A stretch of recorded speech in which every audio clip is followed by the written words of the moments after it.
Hello, Dutch Mama here, and I would like to preach to the choir. So, if you don't have Jesus as your Lord and Savior, goodbye. I'll talk to you later. Okay, it's all Christians in the room, right? Good. We are blessed to live in a culture here in the United States where we can have a lot of dignity if we would like.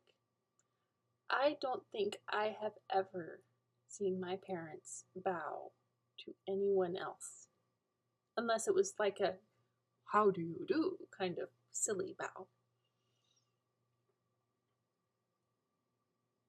We don't have to pay obeisance to any human being because in our culture it was built on the idea that we are all made in God's image, so we're all on an equal plane. Now, we don't always practically live that way, but it was there. So we have a lot of dignity. And that's a very good thing, but we also have a lot of fear of what the people around us are going to think.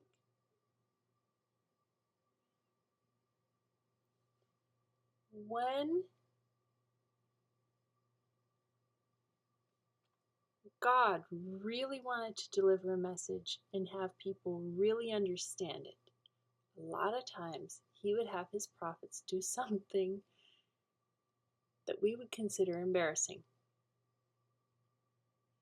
For example, when he had Ezekiel build a model of Jerusalem and lay in one place for a long time and act out what the siege of Jerusalem was going to be like. Or when he told, I think it was Isaiah, that he had to walk around naked for a while. That really got people's attention. So they would listen to him when he said that they were going to be taken captive naked.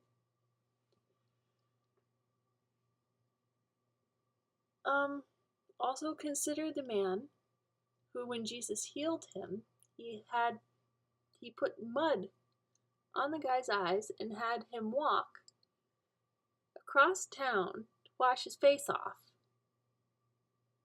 He could have just healed him like that. He had him do something that was undignified and a little embarrassing, perhaps.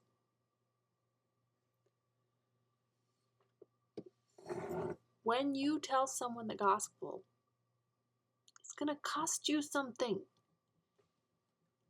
Why are you not willing to look a little silly to tell people the gospel?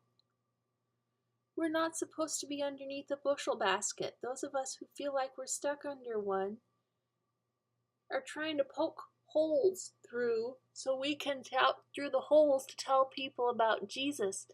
But some Christians are purposely building their own bushel basket so they can be nice and safe and not offend anyone. One of the worst lies that Satan has successfully convinced people to believe is that it is somehow rude to tell people about Jesus. There are people in the world who know better than we do. I was reading about Tiananmen Square.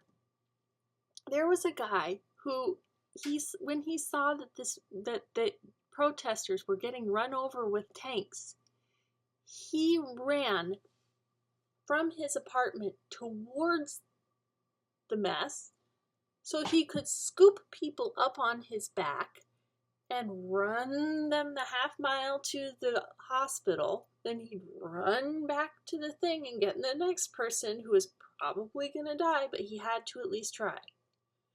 He spent time in prison for doing that.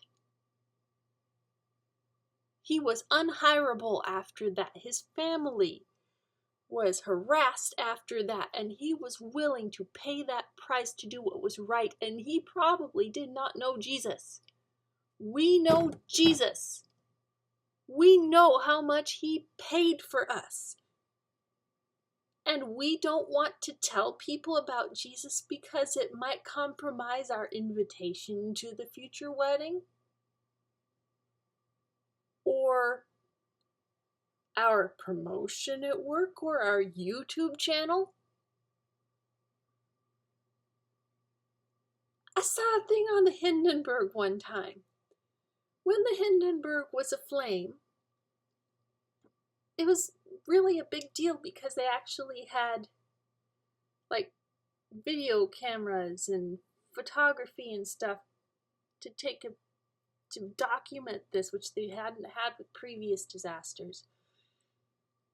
There was a woman who was standing in the flames, burning, and she was using every last bit of strength she had to try and get her kids out the window so they wouldn't have to die that way too.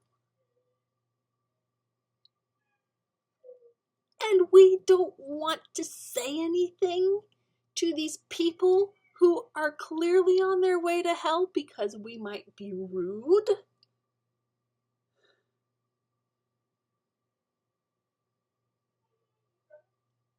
I know God might not have made you to be a wonderful speaker, but it's going to come up in conversation. And when it does, you need to tell people about the only way to not go to hell.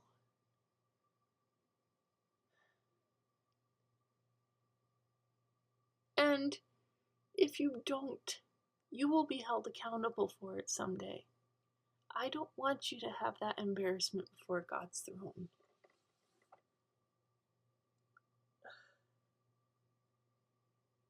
I hope this helps.